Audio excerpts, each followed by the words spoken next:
Un parcours d'excellence. Urdine est cette année majeure de sa promotion. L'étudiante originaire de Sainte-Lucie a choisi de se former en Martinique. Une décision qu'elle ne regrette pas. Dès le départ, je suis venue en Martinique parce que j'avais appris que les diplômes qui sont dispensés, c'est de standard européen. Et quand je suis allée en Angleterre, ça a été validé par rapport au cours que j'ai suivi. J'ai vu beaucoup d'aspects revenus quand j'étais en Angleterre, beaucoup de notions que j'ai apprises en Martinique. Et j'ai aussi appris à apprécier les qualités des professeurs qui sont à l'Université des Antilles.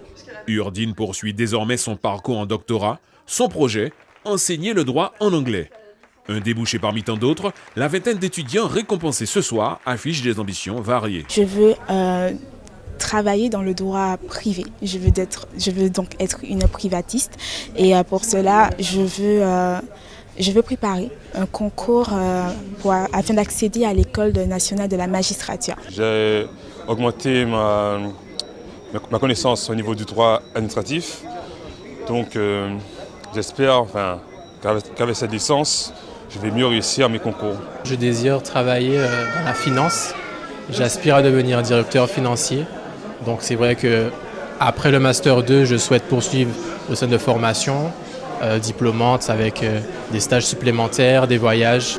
Les déboires judiciaires liés à l'affaire Zeregmia, les soubresauts statutaires avec la création de l'Université des Antilles n'ont pas entaché le cursus de ces jeunes, qui se disent fiers de leur institution. Je n'ai pas trouvé ça perturber mes cours. Franchement, pendant cette période, les profs ont été super, ils n'ont rien lâché. Ils ont continué à faire leurs cours, à nous conseiller. L'université a un très bon enseignement, malgré tous les soucis qui peuvent se passer à l'université. C'est vrai que la qualité est vraiment présente. Droit, économie, gestion, sciences politiques, la faculté dispense pas moins de 17 diplômes. L'université continue de développer les passerelles vers l'international, même si les étudiants n'ont pas encore suffisamment le réflexe de s'expatrier. On peut rester en Martinique, rester au pays, rester dans le territoire martiniquais et pour autant s'ouvrir à l'extérieur en allant suivre ce type de parcours. Il y a des universités très prestigieuses avec lesquelles on a des accords. Les tarifs sont des tarifs d'inscription dans une université française qui sont vraiment des tarifs très accessibles. Et pour le coup, on peut aller suivre des études dans des universités qui sont des universités très coûteuse, donc via cette mobilité internationale, et qui est quelque chose qui n'est pas assez connu par nos étudiants. On a des étudiants qui partent, mais on pourrait à la faculté en tout cas en avoir beaucoup plus. Donc il faut vraiment que cette idée-là s'ancre chez eux. Cette année, plus de 12 000 étudiants sont inscrits dans les 6 unités de formation et de recherche.